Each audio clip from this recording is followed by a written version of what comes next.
Hey. So, hi everyone. I guess I gotta keep it up and down now. I just finished my practice and I posted on Instagram a few of the advanced postures that I've been practicing for a while. I'm gonna invite you here to eat some figs with me. Find something to stand my camera on.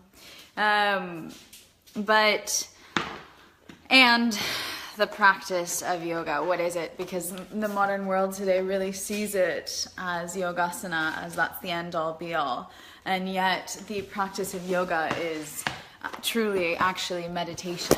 It's a practice of realizing that we are not this body or this lifetime or this name or this phone that falls over, and that there's so much more to life and to existence. And in that we are incredibly powerful, that we are the manifestors of our destiny, that we have within ourselves a belief system that we can program and reprogram, that 95% of our actions on our everyday basis are based upon our programming in the subconscious, and that by hacking into that through the biology of belief, this is work on epigenetics that we're doing in really the frontier of medicine. A friend of mine, Bruce Lipton, his book, The Power, or the Biology of Belief, reveals the power of our thoughts and our actions upon what results in our life. And so this is hugely inspiring for me as a yoga practitioner, as a yoga teacher. And what we end up with is the power to not only manifest a physical body that we want, but how that body interacts with the world and our environment. And so, check out the live feed on my Instagram. It was in the little My Story. I've been sharing a lot more of my life and everything recently, which is not something that I normally do because I am not really a social media personality. And so this opportunity to share more, and it's this interesting mix of my friends and clients and past students and everything like that on Instagram. It's a whole nother world and people that I've never met before. And so at the top of Instagram there's the My Story, and I was sharing a bunch of more advanced yogasana postures. And so right now my intention is to say, what is yoga? Because the world, especially the Instagram world, thinks that it's bum and tight leggings, and yogasana is one of the 8 limbs of yoga, right? The others pretty much have to do with conscious living and meditation. The last 4, which are the higher states of yoga, have to do with sitting. The original 16 postures of asana, seated postures, that are actually mentioned in the Hatha Yoga Pradipika are all variations on a seated meditation posture. So Warrior 1, Warrior 2, Warrior 3, Half Moon, all of these were added in the past 100 years. And so what is yoga? Right, sure, yoga is a practice of putting together the mind, body, and spirit. It's a practice of just having time to be with yourself. It's a practice of all of this. It's a practice of expansion of consciousness into greater realms of understanding and existence. Yes, but it's also an internal embodiment of realizing how fucking powerful you are. This is a page where I now curse. If that offends you, I'll apologize now. So I want to share a little bit about my the watchers just dropped. Thanks you guys for staying here.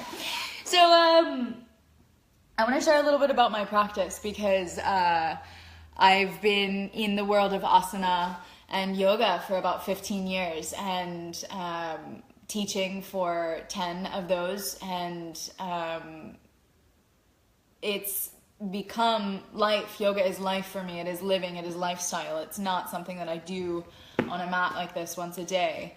The practice is every single moment. It is awareness. It's expansion of consciousness. It's how aware can I be of my awareness. And in the physical realm, though, that's a great portal. It's an outlet for me to have a daily reminder of how powerful I am. And so up to a year and a half ago, I was very anatomically focused, always. I worked closely with Ray Long, one of the leading yoga anatomists today, and very anatomically focused in my teaching, right? So it was vinyasa based or alignment based vinyasa flow is what I would teach. And I have, over the past year and a half, and this is something that I've published a little bit about more recently, become what you call an Ashtangi, right? Part of the community of practitioners who realize that it is the practice, it is the daily showing up on the mat that creates, that reveals. And the system of Ashtanga Yoga is a very, very, let's say, disciplined one. We utilize a lot of tapas, a lot of discipline, and embrace the structure.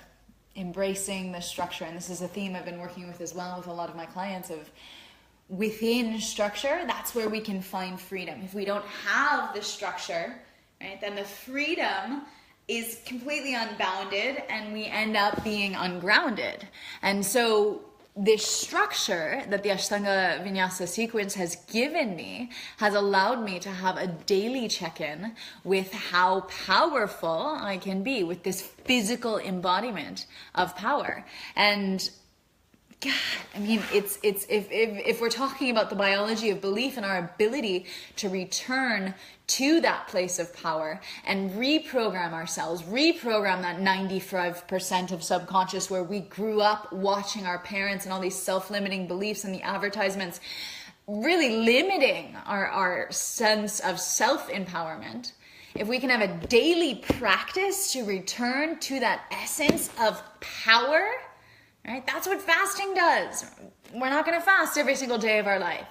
However, if we can have a practice that is this framework that we visit every single day, so we have a scientific data collection analysis to be able to return and return and return and return and collect more and more data, all of a sudden, we realize our progress. And we give ourselves some sense of regularity. We're literally building a new system. The second series, the intermediate series of the Ashtanga Vinyasa sequence, which I practice, the intermediate series is called the Nadi Shodhan. It's the nerve channel regenerating practice. Yeah. Look at this. Look at all my friends joining. Hey, if anyone has like questions or things about practice, when I was posting, check over at Live for Vitality on Instagram, go up to the top and go to my story for the day. I posted a bunch of, hey guys, love the hearts, a bunch of advanced postures that I've been practicing, and I'll get up in the middle of practice and go to the bathroom, right? Because you have to pee. When I have a 3-hour physical practice and I drink 3 liters of water a day, I have to pee in the middle of practice. And so I'll get up and I'll just be like, fuck, I feel powerful. And that's why I'm making this video, because I had one of those moments today where I was like, wow, it's potent, this potency to feel within your body the amazing amount of power that you can possess. And it has nothing to do with strength. It has everything to do with what we call bandha. Bandha, it's the ability to be like that, to just float. It's this hugging in and up. It's a deep pelvic floor lock. For men, it would be like lifting up the testicles. For women, it's at the junction between the cervix and the uterus. It's this lifting in and up of the deep muscles of the perineum, the pelvic floor. It's simultaneously the abdominal lock, the transversus abdominis, this muscle here, the deepest of the 4 abdominal muscles that hugs in and up. It's magical. It's like a drawstring drawing you up. It's this potency, this power that contains everything in. The third bandha, Jalandhara bandha, is pressing up. Imagine put your hand on the top of your head and press up into your hand. So when we have all 3 of those, like this is me just slouching. All right, you see how it is. And then I can start to engage Mula bandha, Uddiyana bandha, Jalandhara bandha. Right? Now I'm super powerful and I can essentially do anything because the power is coming from there. The strength is coming from inside. So this is really the original empowerment yoga, the physical practice. And what is your daily practice? What do you wake up every day and do? What is it that you are reprogramming? Because if you're like me, I mean, I've had a very fortunate, blessed, loving life. And yet I've still been exposed to a tremendous amount of what we would call negative programming, right? How our mind thinks in self-limiting ways, how We have negative thought patterns about the world we live in or the people that we live in it with. And we have a tremendous ability and potency now. The tools are available for you to reprogram your existence. That 95% of subconscious belief patterns that is here, that is running your everyday existence, you have the power to tap into that and hack it. Now on a physical level, that manifests through your daily practice. So what is your daily practice? What is it? What do you do every single day? Right? Okay, is it eating? Fine. What do you eat? How do you eat it? With how much awareness? Is it drinking? Drinking water? Drinking alcohol? What is it? What is your daily practice? Is it making love? How do you do it? Do you do it consciously? Do you do it in full presence? Is it breathing? Take a deep breath. When was the last time you did that? And so asana is one example of daily practice. As a completely biased yoga teacher, trainer, I find it to be an incredibly effective one, to be able to recycle our human physiology, to be able to detoxify and allow the body to create itself anew every single day. As our cells regenerate, we give it this structured set of patterned poses to be able to flourish. Most of the people do yoga just as a mode. Yes, sure, because it's in fashion, it's in style. I think that's great. I've always called asana, yogasana, a gateway drug, where people come in and they practice some pretty poses. First, they'll realize how limited their body is, and they might awaken to the fact of like, wow, I'm so disconnected from this body. That's the point of entry for me and all the work that I do. It's like, yeah, come here, let's connect. Second, it's an essence of, okay, wait, there's an ability to progress here. I see that today I'm a little more flexible, right? Even the flexibility is a myth, than yesterday. I feel a little bit more different today. I feel really good at the end of the practice. And it's all of this intriguing awareness that people are waking up to. And then little by little, they realize when I'm on the mat, that's when I feel a certain essence of truth. It's not where I have to pretend to show up to be anyone, or I have to come in the door and put on a show. Really, it's just me and myself. When else are you with yourself except for the shower? Right? And in the shower, you're thinking, probably.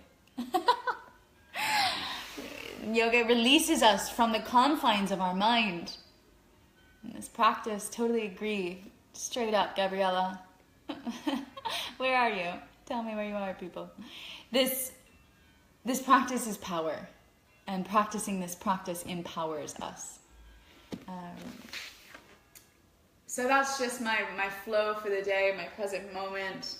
I brought some figs home and I'd forgotten about them, and so I wanted to eat them with you guys because they're really good.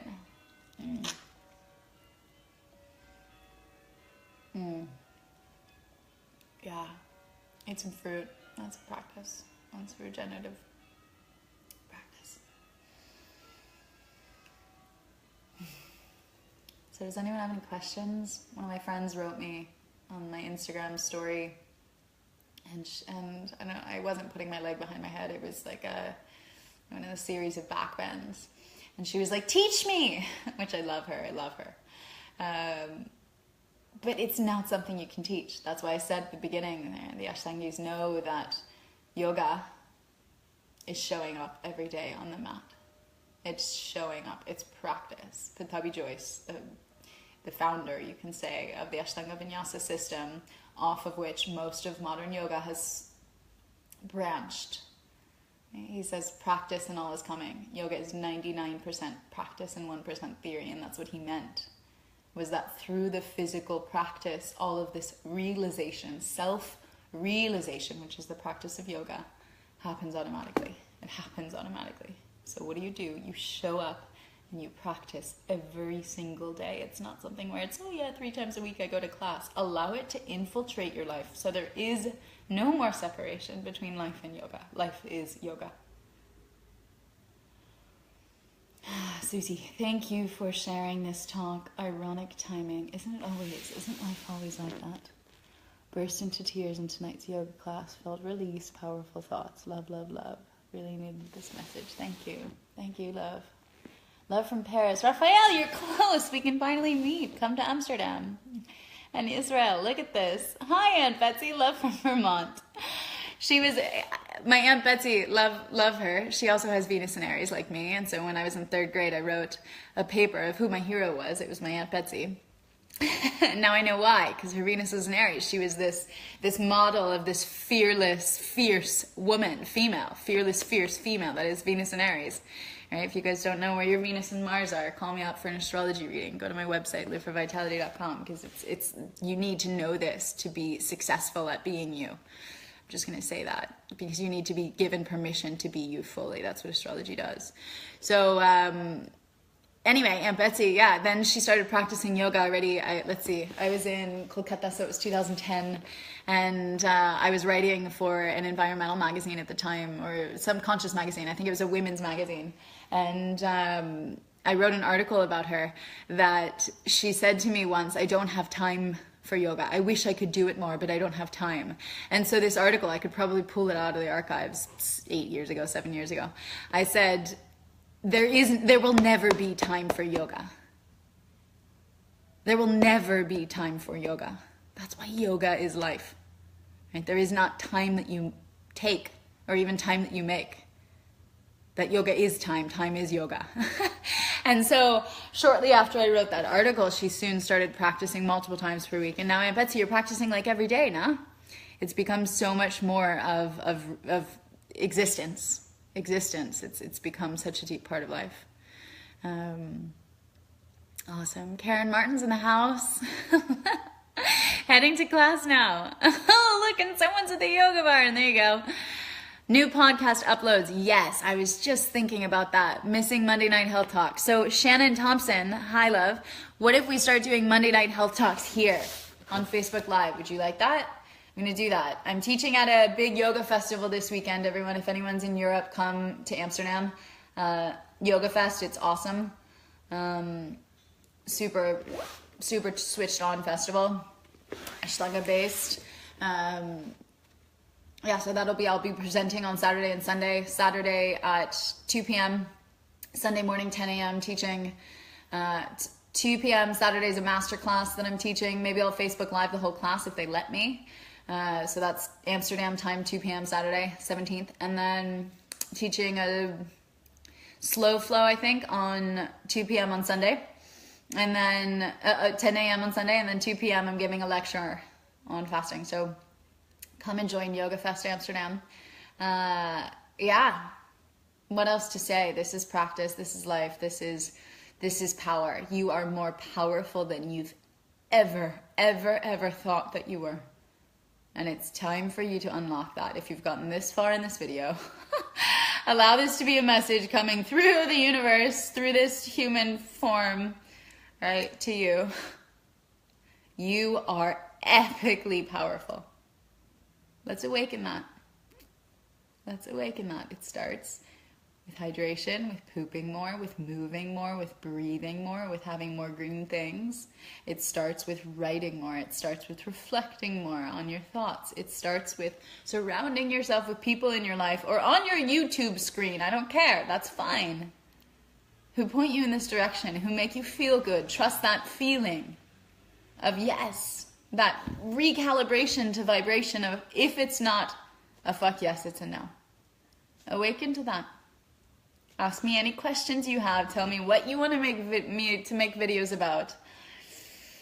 Let's practice together. Kino McGregor, the most famous Ashtangi, she does an Instagram live every day of her whole practice. And as I was practicing today, I was listening to an interview that I did in India with Magda Rod. She's awesome. I'm gonna post it. It was a podcast. I'll post it right after this. And then I was listening to one she did with Bruce Lipton, and just during my practice, and I thought about living that audio with my practice here. And you guys can just practice with me. We can practice together. So let me know if you want that to happen.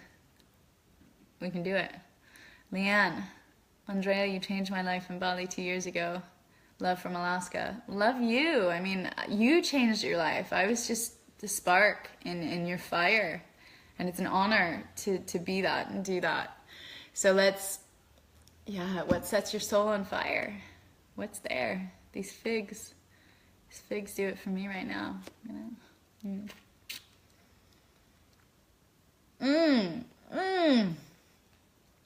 So good. It's like an electric shot of deliciousness. So, rewind to the beginning of this video if you're just joining now. Sandeep Varma in the house.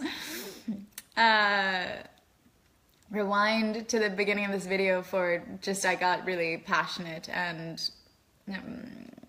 moved by the practice and the question of what is your practice. And really, I challenge all of you to create a practice, to take a month.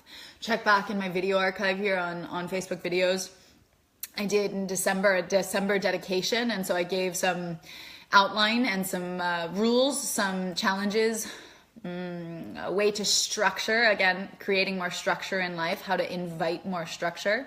So check back to the December of dedication, and I'll take you through, like, how do you take your life into your own hands? How do you really grab the bull by the horns, as we say, and make shit happen? How?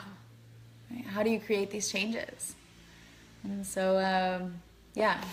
Rewind to the beginning of the video for the discussion on practice. I love that so many people are joining. This is my most viewed Facebook Live yet. I do this for you. I do this for love. I do this because the passion that runs through me is so strong that I can't not share it. So, hi. Thanks for being here. It's still going up. I love it. I have to go, though. My parents are waiting for me at the Van Gogh Museum. My parents, bless them, they're here visiting me in Bali right now. Wait, what am I saying? I'm not in Bali. They're here visiting me in Amsterdam. Well, that was on record. Talk about subconscious reprogramming. I'm going to reprogram that one. I'm living in Amsterdam now, and I love it. I love it. There's not a moment of my existence here where I'm not immensely grateful for living in this place, for being able to cycle every day, for being surrounded by functional Western society that works with people who are inherently intellectual and beautiful. Yeah, super grateful. So come visit if you want. I have an extra bedroom. I'm accepting clients here in the city, and I'm going to be having fasting retreats. You guys want to see? I just got new business cards today. I'll show you. Facebook Live. The revelation. Revealing. Ready? What should I show you first? Business cards. Check this out. I did it. I put my face all over my business card. Like, here, remember me. But it's not about me. It's about vitality. It's about, like, feel fucking amazing. Like, feel fucking amazing. I wanted to write that on the card, but I don't think Vistaprint would accept that. It says Andrea Page, all my whatever letters mean. And then my new tagline, if you're going to describe the work I do, I'm a vitality connoisseur. It's like gaydar for vitality. Is that appropriate? I don't know. I've been listening to a lot of inappropriate stand-up comedy lately, so my level of appropriateness is no longer calibratable. Masterminding health for you, liveforvitality.com. And then on the back, I have all of the different projects that I'm a part of, and I'm hot on projects right now. Can I say that? Just really looking into, at the top it says my chi flows here. This is what I put my energy into. The microbiome think tank, the yoga graduate school, the Venus Lighthouse, that's the name of my house here, this studio in Amsterdam. Festival Medical, it's a non-profit trying to integrate medical, emergency medicine with holistic medicine. So when you're, waiting for an ambulance, you can have Reiki or gentle acupressure or essential oils. Brilliant initiative out of the States. I'm on the advisory board. Check out Festival Medical, FestMed on Facebook. What else is on here? The Vedari, the project in India that I recently came into close encounters with in Mumbai, and I'll be going back. I think we just decided this summer to do a one-off retreat in Mumbai before I return for a longer term in November. So if you're in India or you want to come to India, let me know. And then the Vedari is brilliant. It's a holistic outpatient clinic in soon to be the largest country in the world, India, embracing and bringing forth holistic medicine. And then retreats and trainings worldwide. And I'm no longer using the word health. I mean, I did that on the front, masterminding health, but on the back, yoga, astrology, and epigenetics. Because that's what it's about. That's what it's about. It's about realizing that it's not our genes. It's our lifestyle that decides our existence. That's exactly what this is about, epigenetics. I am an epigeneticist, which is funny because when I was in 7th grade, I wanted to become a geneticist. So the fact that I've become an epigeneticist is epic. Epi means above, beyond genetics. Epigenetics is the science that realizes that it's the culture in which we live, both cells in a petri dish in a laboratory, as well as a culture of people. For example, me here in Amsterdam loving it. It's that, your culture that you live in and the lifestyle that you live will decide the fate of your genetic existence. Not the genes themselves, right? But what they live in. And then finally, also on Vistaprint, received superhuman activation. So this is an exciting announcement. I'm doing a retreat this summer with the one, the only, Ted Carr.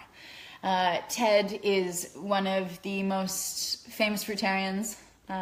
He's an absolute dear.